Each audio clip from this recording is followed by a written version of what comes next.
안녕하세요. 인코랩TV 김승철입니다. 제가 지금 타고 있는 차는요, 이제 2세대로 바뀌면서 아예 처음부터 전기차와 함께 개발되었다고 알려져 있는 SX2 코나 있잖아요. 지난번에는 1.6 터보를 타봤는데 드디어 이번에 일렉트릭 모델을 타게 됐습니다. 먼저 이 차를 일상 조건에서 주행을 했을 때 확인되는 점들을 여러분께 말씀드리도록 하겠습니다. 이 차에 대한 간단한 소개를 먼저 드리면, 이 차는 전류 내에만 모터가 한 개 있는 싱글 모터의 전기차입니다. 그래서 출력은 150kW 이고요 마력으로는 204마력에 해당됩니다. 그리고 토크는 255Nm를 가지고 있습니다. 킬로그램으로 환산을 하면 26에 해당을 합니다. 그래서 그 모터가 견인해야 되는 차의 몸무게는요, 제가 지금 타고 있는 차는 제일 최상위 트림인 인스퍼레이션인데, 그거에 이제 빌트인 캠 기준으로 1720kg입니다. 이제 전기차로서는 매우 경량급에 속하지만 좀 엔진차와 비교해 본다면 무게가 많이 올라간 것은 사실입니다. 이 차의 실내 인터페이스를 보면 사실은 지난번에 경험했던 이 코나 엔진차와 정확하게 동일합니다.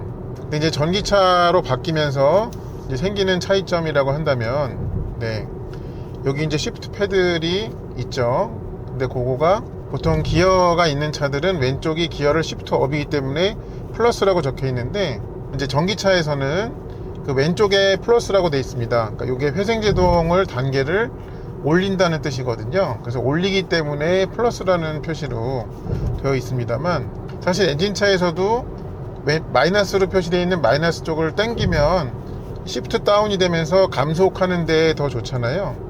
마찬가지로 얘도 왼쪽 거를 당기면 표시는 플러스이지만 감속한 그런 동작으로 바뀐다 하는 그런 면에서는 좀 일맥상통한 부분이 있습니다. 그래서 나머지 부분에서는 정확하게 동일하고요. 여기 이제 공조장치 중에 전기차나 아니면 하이브리드 차의 어떤 전유물이라고 볼 수 있는 이 드라이버 온리 버튼이 있죠. 그게 코나 그때 엔진차에서는 없었는데 이 차에는 들어가 있습니다. 그리고 여기 보면요, 홈 버튼을 누르면 일렉트릭 비클 메뉴가 따로 있죠. 너무나 당연한 건데, 이 그래픽이나 이런 부분에서 제가 타고 있는 아이오닉 6보다도 훨씬 더 그래픽이 세련되어 있고 표시도 더 눈에 잘 들어오게 그렇게 바뀌어 있습니다. 여기 이제 나무 잎사귀 모양을 보면은 이런 식으로 보여지고 있고, 보통 이런 상태에서 자동차를 클릭을 하면 충전하는 데 걸리는 시간을 보여주죠. 그래서 여기는 보면은 아주 큼직큼직하게 급속 충전 따로 완속 충전 따로 그렇게 보여주고 있습니다. 현재는 지금 얘가 보여주는 게 100% 충전 시 예상을 489km라고 보여주고 있네요. 주행하는 습관에 따라서 요거는 자유자재로 바뀌게 되겠죠. 그리고 이 차의 배터리는 64.8kWh의 이 배터리가 들어가 있습니다. 근데 아마 이제 그 숫자는 총 용량일 것입니다. 우리나라에서는 아직 배터리의 순 용량을 발표하는 거를 의무화하지 않고 있죠. 그러다 보니까 의무화가 아니기 때문에 굳이 이제 발표할 이유는 없는데요. 아마 이제 실제 주행에 사용되는 그러니까는 넷 캐퍼시티, 그러니까 순 용량은 64.8보다는 조금은 낮을 것입니다. 어쩔 수 없이. 그거는 이제 모든 전기차가 마찬가지 상황이죠. 그리고 여기 이제 전기차 메뉴에서 완속 충전 설정을 한번 보면은, 여기에서 보여지는 이제 설정의 항목의 종류 자체는 최근에 나온 아이오닉 5나 6와 정확하게 동일합니다. 그리고 이제 충전 전류의 표시를 여기는 이제 퍼센트로 보여주고 있네요. 최대, 중간, 이렇게 그런 3단계로, 그러니까 우리말로 보여주지가 않고 그렇게 하고 있습니다. 전기차에서 설정으로 가면은 이제 배터리 컨디셔닝 모드로 가고 있네요. 그러니까 이거는 이제 겨울철에 목적지를 전기차 충전소로 할 경우에 많이 이제 식어져 있는 배터리를 미리 좀 가열을 시켜서 정작 충전소에 도착을 했을 때 이 충전 속도가 더 좀 빠르게 나오게 하는 그런 기능이죠.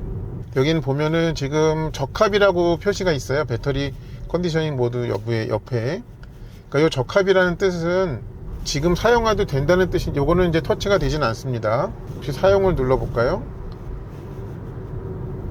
아, 이런 뜻이군요. 다시 한번 눌러볼게요. 온도가 이미 최적화되어 있기 때문에 배터리 컨디셔닝이 사용되지 않는다고 나옵니다. 그러니까 이거는 여기에 쓰여져 있는 적합이라는 것의 의미는 현재 배터리의 온도가 컨디셔닝을 필요로 하는지 아닌지 여부를 보여주네요. 네, 요거는 매우 또 바람직한 그런 것 같습니다.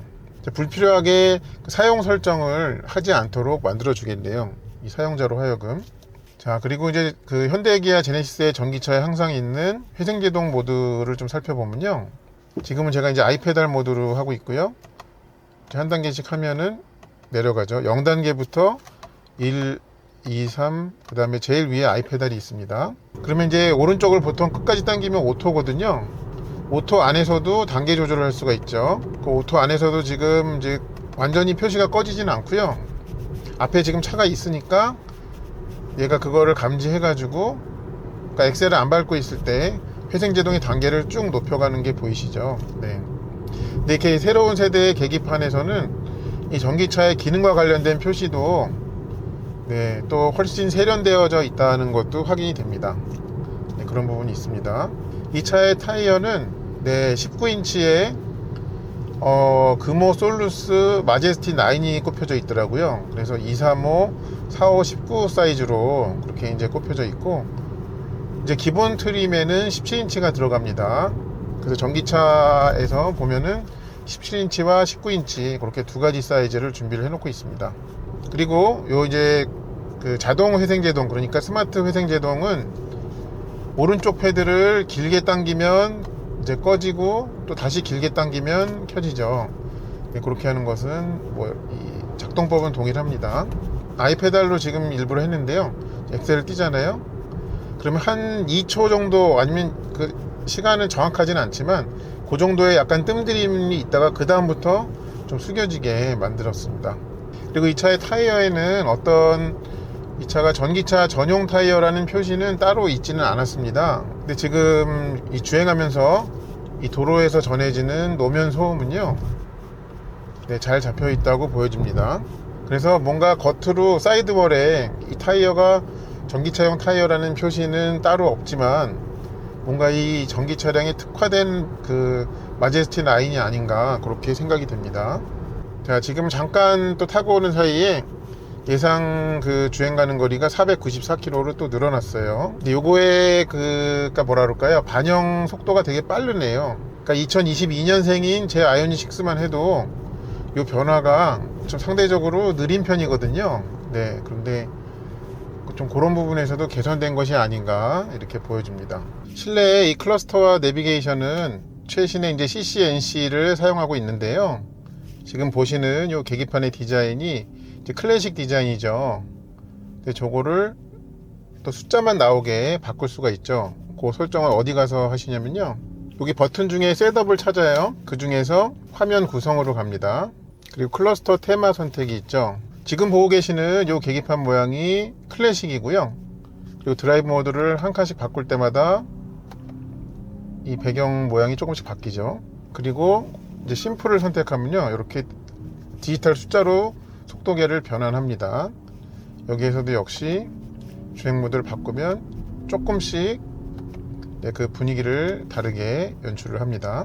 네, 지금은 이제 고속도로를 뭐 규정 속도 정도로 이렇게 주행을 하고 있는데요, 얘는 이제 도어 유리를 보면은 이중 접합 유리도 아니죠. 그래서 그냥 실내에서의 느껴지는 정숙성은 전기차로서의 요급으로서의 좀 평균적인 그런 수준 정도라고 이렇게 기대하고 받아들이면 납득할 만한 그런 수준으로 되어 있습니다.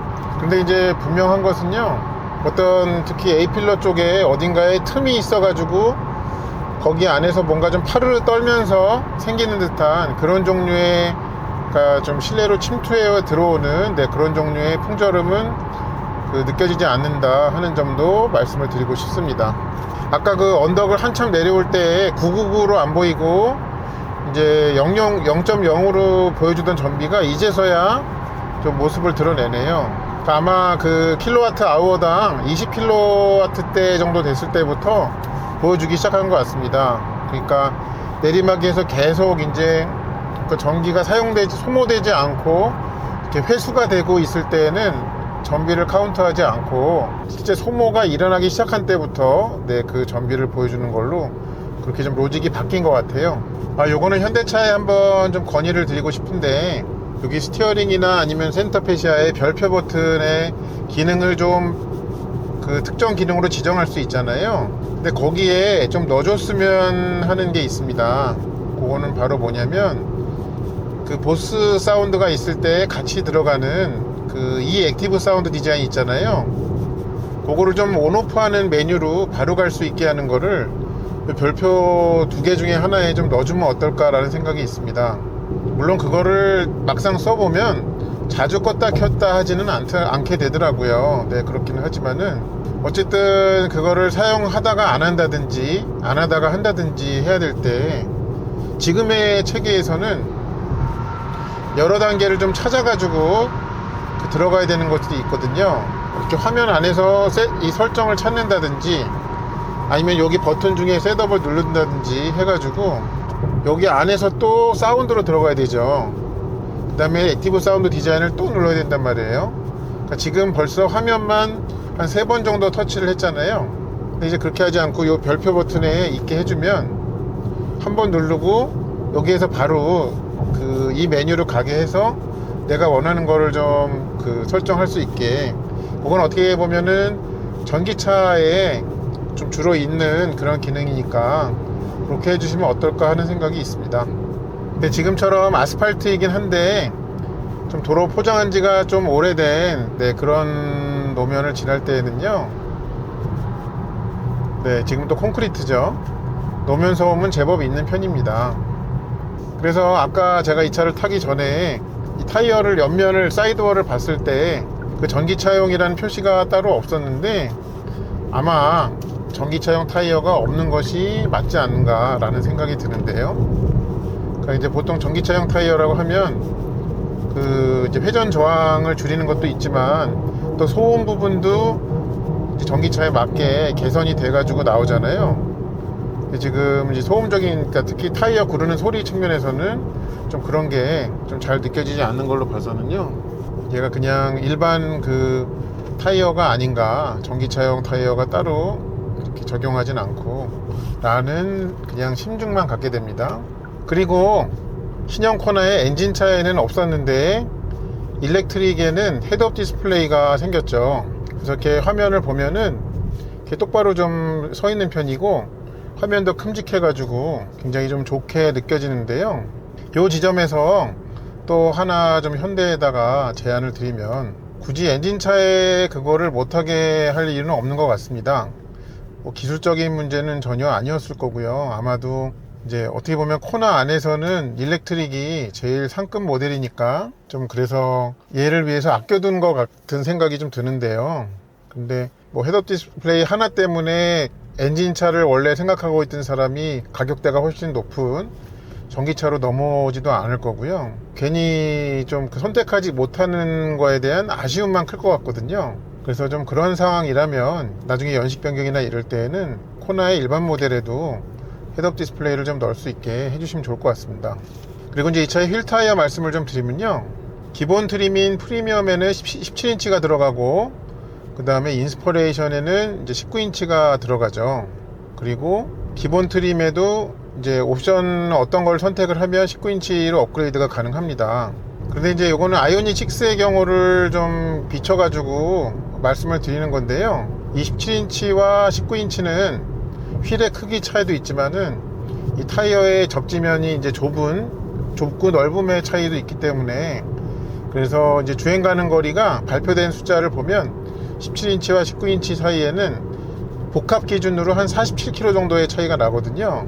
그래서 이렇게 전기차 동호회를 보면 높은 인치로 출고를 한 다음에 좀 낮은 인치로 출고하신 분과 맞교환을 하는 사례가 굉장히 많이 있습니다.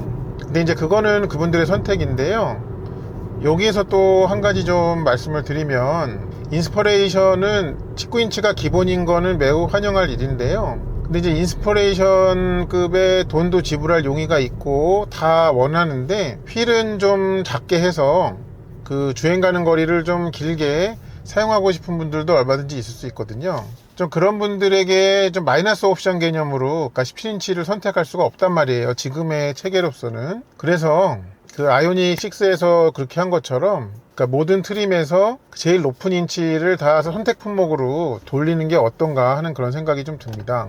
그러면 이제 기본 트림을 하는 분이나 아니면 위에 트림을 하는 분 모두 자기가 원하는 경우에만 19인치를 선택할 수가 있어지는 거죠. 만약에 지금의 인스퍼레이션에서 그 19인치 휠을 옵션으로 바꾸면, 돌리면, 그러면 이제 기본 가격이 조금 내려가겠죠. 네, 내려가고 이제 휠은 옵션으로 고를 수 있고, 네, 그런 측면도 있기 때문에 여러 가지 면에서 인스퍼레이션에도 19인치 휠을 옵션으로 좀 할 수 있게 좀 바꾸는 게 어떨까 싶습니다. 그리고 요거 또 말씀드려야겠네요. 제가 이제 가격표를 한번 쭉 보니까 아직 이제 그 환친차 그 최종 가격이 나오진 않았는데 그 이전의 가격을 좀 비교를 해보면 기본 프리미엄 트림과 인스퍼레이션의 가격 차이가 한 355만원 정도 되더라고요.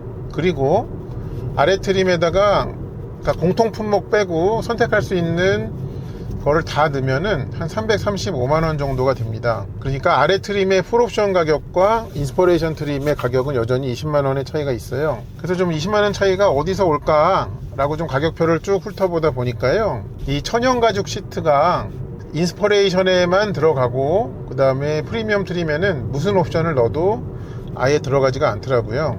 그러니까 그 얘기는 그 20만원의 가격 차이가 그 천연 가죽 시트의 가격에 해당한다는 것이죠. 네, 그런 부분이 있기 때문에 지금의 이 코나 일렉트릭의 가격 체계는 무조건 그 인스퍼레이션 트림을 선택하도록 만든 것 같지는 않습니다. 그렇게 만들어져 있지는 않아요.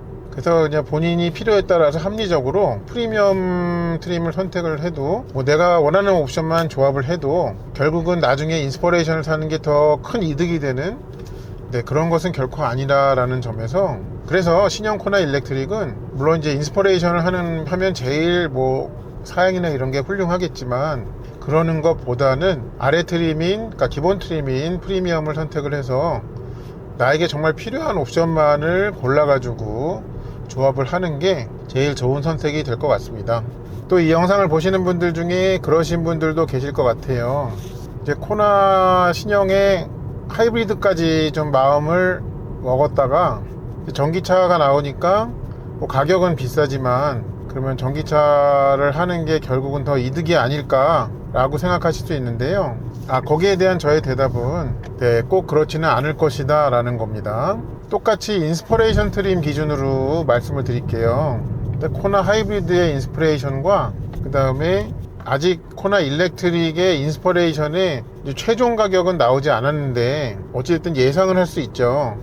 그럼 똑같이 인스퍼레이션 대 인스퍼레이션의 가격 차이를 하면 이제 서울 기준의 그 보조금을 다 받는다고 가정을 해도 한 900에서 1000만원 사이의 가격 차이가 날 겁니다, 둘 사이에는. 그러면은 그거를 이제 회수할 수 있느냐? 기름값 차이로는 회수하기는 좀 쉽지 않을 것 같습니다. 왜냐면은 이 코나 하이브리드도 이제 연비는 굉장히 뛰어나고, 그리고 이 전기차의 경우에는 전기료가 점점 오르고 있잖아요. 네, 그러다 보니까 그렇지 않아도 하이브리드와 전기차의 격차가 크지 않았는데 점점 그게 좁혀지고 있다는 말이에요. 네, 그래서 여러분이 주행하는 거리마저 길지가 않은 편이라면 더더욱 회수할 수 없는 그 돈을 전기차에 들일 필요는 없지 않나 라고 이렇게 생각을 합니다. 또 이 차의 충전 속도 말씀을 드려야겠는데요, 이 차의 카탈로그를 보면은 이 초급속 충전소 350kW의 초급속 충전소에 연결했을 때 10에서 80%까지 채우는데 43분이 걸린다고 그렇게 얘기를 하고 있습니다. 근데 이제 최근에 이제 2-3년 동안 현대 기아 제네시스가 그 전기차 전용 플랫폼인 eGMP 차량들을 보면요, 그 차들은 충전 속도가 굉장히 빠르죠. 카탈로그에도 보면 똑같은 조건만큼을 채우는데 18분밖에 소요가 안 된다고 이렇게 되어 있는데, 어디서 그렇게 차이가 날까 생각을 해보면 그 eGMP 차들은 800V 시스템을 쓰죠. 그런데 이 코나 전기차는 800V 시스템보다 절반 이하인 400V 시스템을 사용을 하고 있습니다.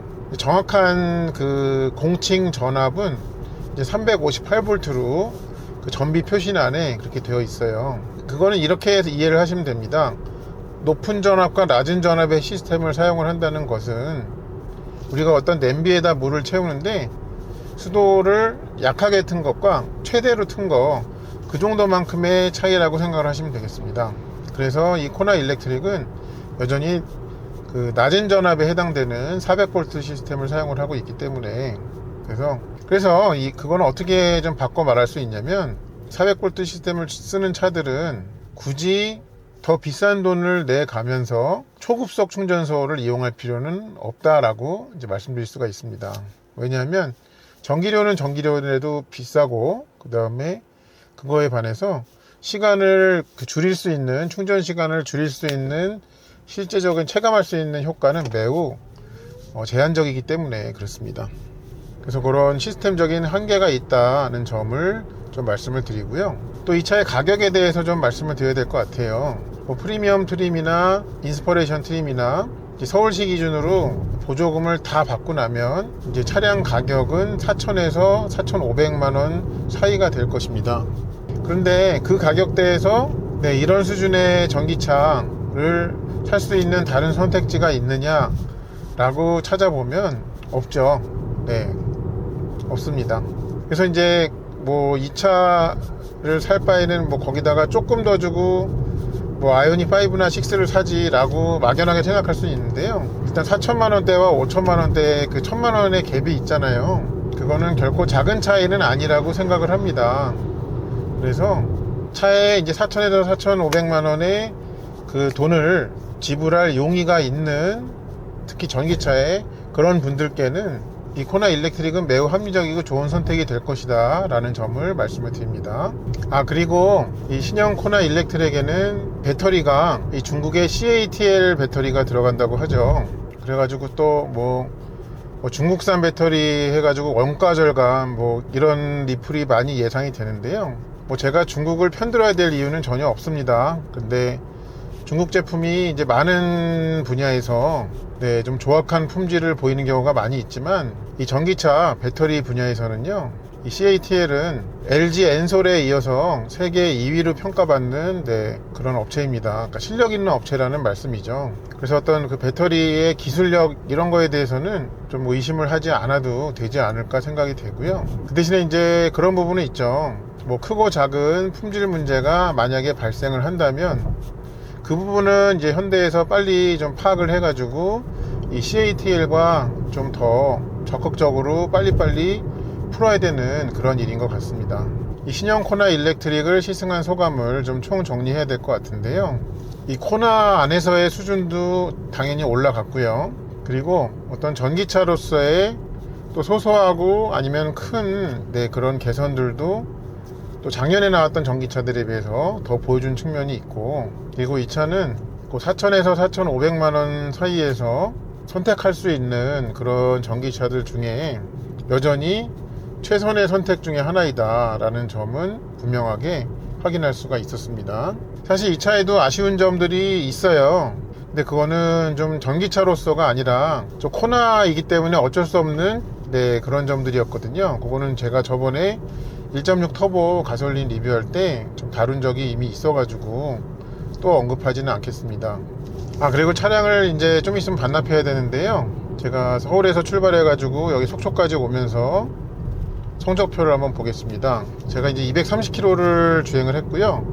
5.0km가 나왔습니다. 전비가. 근데 물론 여기에는 제가 이제 오는 길에 세 군데의 와인딩 로드에서의 좀 격한 주행을 포함하고 있기 때문에 이 차가 지금 발표된 그 전비가 19인치의 복합 기준으로 이제 4.8이거든요. 그거에 비해서는 선방했다라고 보여집니다. 물론 이제 17인치였으면 이거보다 더 좋았겠죠, 성적이. 그런 부분이 있습니다. 그래서 어떤 차를 선택을 하시던 간에 그거를 이제 계약과 출고까지 하시기 전에 가급적이면 꼭 하셔야 되는 작업이 직접 시승을 해보시는 거죠. 그래서 현대 홈페이지에 가면 조회하실 수 있는 드라이빙 라운지를 검색을 하셔서 여러분이 계신 곳에서 가장 가까이에 위치한 그런 드라이빙 라운지를 통해 가지고 꼭 시승을 해 보신 다음에 결정을 하셨으면 좋겠습니다. 네, 이상으로 새롭게 풀 모델 체인지가 돼서 우리 앞에 나타난 SX2 코나 일렉트릭의 일상 조건에서의 리뷰를 마치도록 하겠습니다. 이 차량이 궁금하셨던 분들께 저의 영상이 도움이 되었기를 바랍니다. 시청해 주셔서 감사합니다.